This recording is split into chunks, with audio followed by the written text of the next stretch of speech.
کافی time گزر گیا لیکن پرائم منسٹر صاحب کی جو اسٹیٹمنٹ ہے وہ نہیں بدلی کہ NRO نہیں دیں گے اور حمزہ شہباز صاحب ادھر ہم دیکھ رہے تنقید. ٹیمپریچر یہ جو سیاسی بڑا ہوا ہے اس کی وجہ بلدیاتی الیکشن ہے, آنے والے عام انتخابات ہیں, یا پھر اوور آل ایک فرسٹریشن آپ کو نظر آتی ہے کہ کوئی فرسٹریشن ہے گورنمنٹ میں بھی اور اپوزیشن میں بھی کہ دونوں ہی کچھ نہیں کر پائے اپنی اپنی جگہ پر؟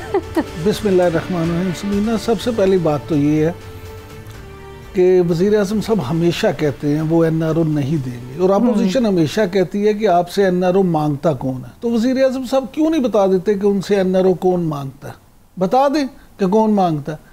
دوسری بات یہ کہ آپ نے دیکھا ہے کہ حمزہ شہباز آج کتنے اگریسو تھے, اور انہوں نے جو وزیر اعظم کو لے کے گفتگو کی ہے, تو میں یہ سمجھتا ہوں کہ being a follower of politics کہ یہ جو گرما گرمی ہے اس میں اینگر بھی ہے, اس میں ناراضگی بھی ہے, اس میں فرسٹریشن بھی ہے. ہاں جی بالکل ہے. اس کی بنیادی وجہ یہ ہے کہ ایک تو یہ کہ حکومت, اگرچہ وزیر اعظم صاحب بڑی معذرت کے ساتھ وزیر اعظم صاحب یہ کہتے پھریں کہ جناب مہنگائی پاکستان میں سب سے کم ہے, لیکن خدا جانتا ہے کہ یہاں پہ مہنگائی نے لوگوں کا جینا حرام کر دیا. اور آپ یہ دیکھیں کہ روٹی جو ہے وہ اس کا بھی اعلان ہو گیا کہ 12 روپے میں ملے گی اور نان 18 روپے میں ملے گا. تو غریب آدمی جس نے بیچارے نے صرف روٹی ہی کھانی ہے, اور اگر سردیوں کے اس موسم میں اسے گیس بھی نہ ملے اور اس نے باہر سے لینی ہو, تو 4 بچے ہوں ایک غریب کے اور 2 خود میاں بیوی, تو 6 بندوں کا گرانہ ہونا, تو 300 روپے تو اسے صرف روٹی کے لیے چاہیے. تو روٹی کیا وہ پانی میں بھگو کے کھائے گا؟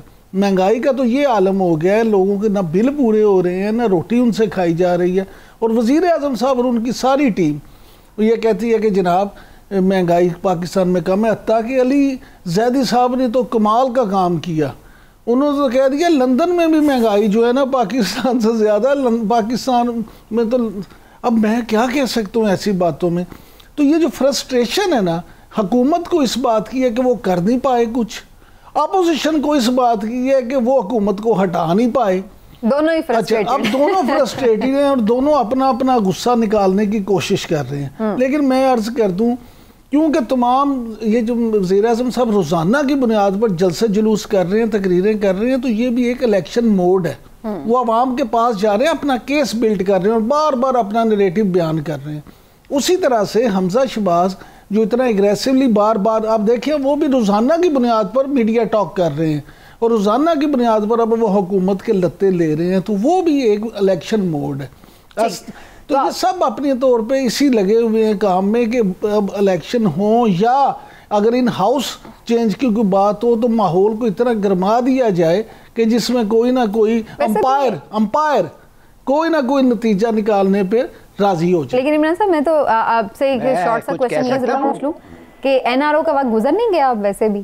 اب تو وہ کہتے ہیں نا ہاتھ ہی نکل گیا, اب ٹائم کون سا رہ گیا جو مفاہمت کریں؟ بھئی NRO دینے کی بات نہیں ہو رہی, میں آپ سے کیا کہہ رہا ہوں, اصل تو صرف نیریٹو ہے. ٹھیک ہو گیا. ہلالی صاحب, آپ کو کیا نظر آ رہا ہے, کیا آپ بھی سمجھتے ہیں پرائم منسٹر صاحب فرسٹریٹڈ ہیں کیونکہ وہ پرفارم نہیں کر پائے, جو کہ عمران صاحب کی رائے ہے؟ پہلی بات تو یہ ہے, میں آپ سے یہ پوچھنا چاہتا ہوں کہ کس ملک کے بارے میں مہنگائی کی جب ہم بات کرتے ہیں, میرے پاس ادھر ایک چارٹ ہے, ہندوستان, فرانس, جرمنی, ترکی, UK, USA اور پاکستان.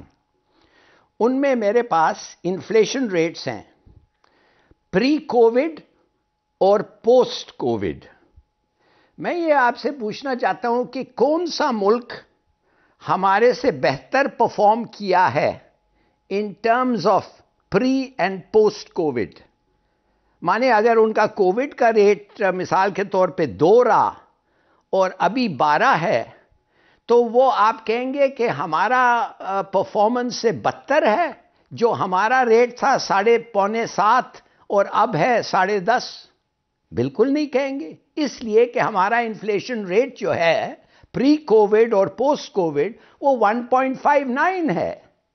تو میں یہ جاننا چاہتا ہوں, یہ جو کہتے ہیں ہاں پوچھتے ہیں, ظاہر ہے کہ کرنسی میں جب آپ کریں گے, کہیں گے, ٹرانسلیٹ کریں گے ڈالر اور پاؤنڈ اور یورو میں, وہ کچھ مختلف ہوگا, مگر rate of inflation pre covid اور پوسٹ کووڈ انڈیا میں نے ابھی آپ کو بتایا کہ کووڈ کے پہلے 2.1% تھا, ابھی 12.54, 5.9 گنا زیادہ بڑا ہے, 5.9% زیادہ.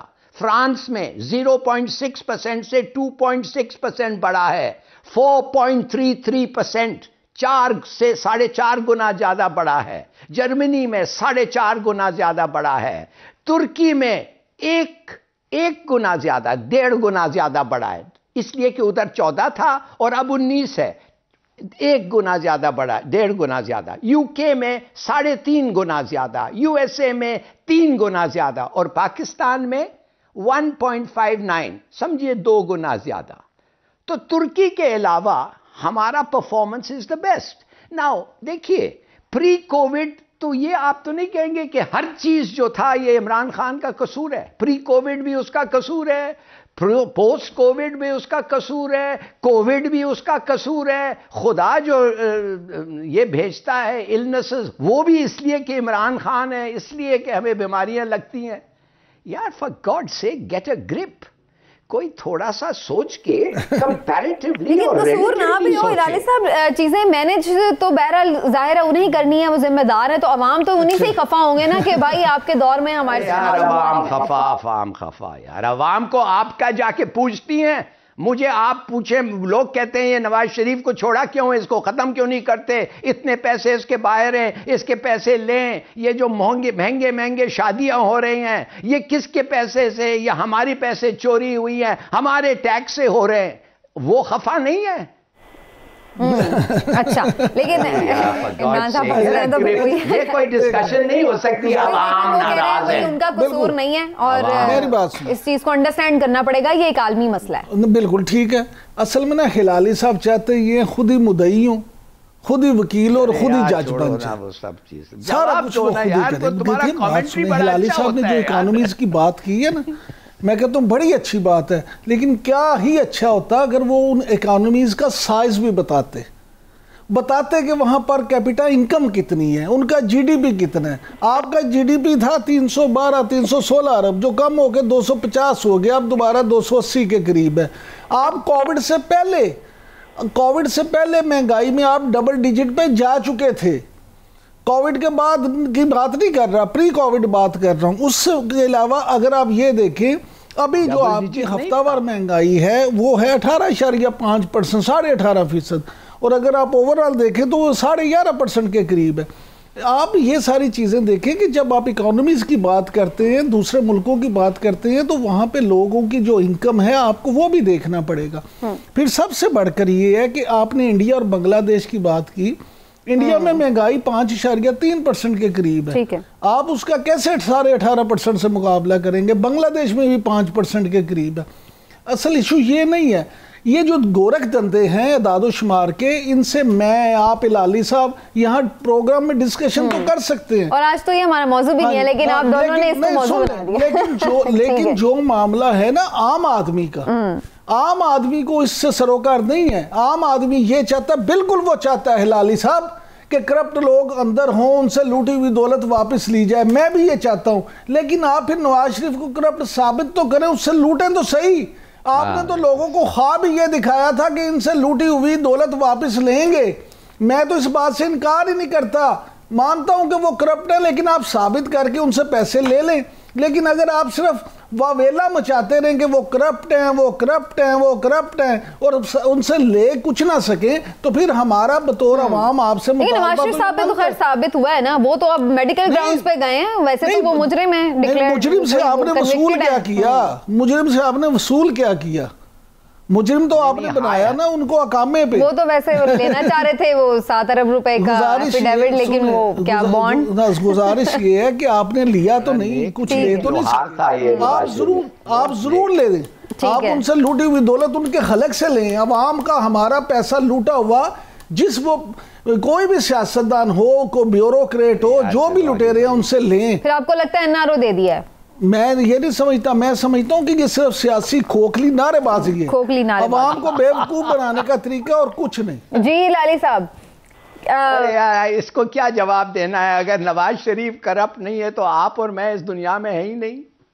مانے سوچئے تو صحیح, ایک لوہار کا لڑکا وہ ایک لوہار کا لڑکا billions dollar worth of property. یار بتائیں تو صحیح یہ کون سا اس کا بزنس اتنا اچھا چلتا ہے؟ ملک کی اکانومی کو تو تباہ کر دیا ہے مگر اپنا بزنس اس کا بڑا بڑھ گیا ہے.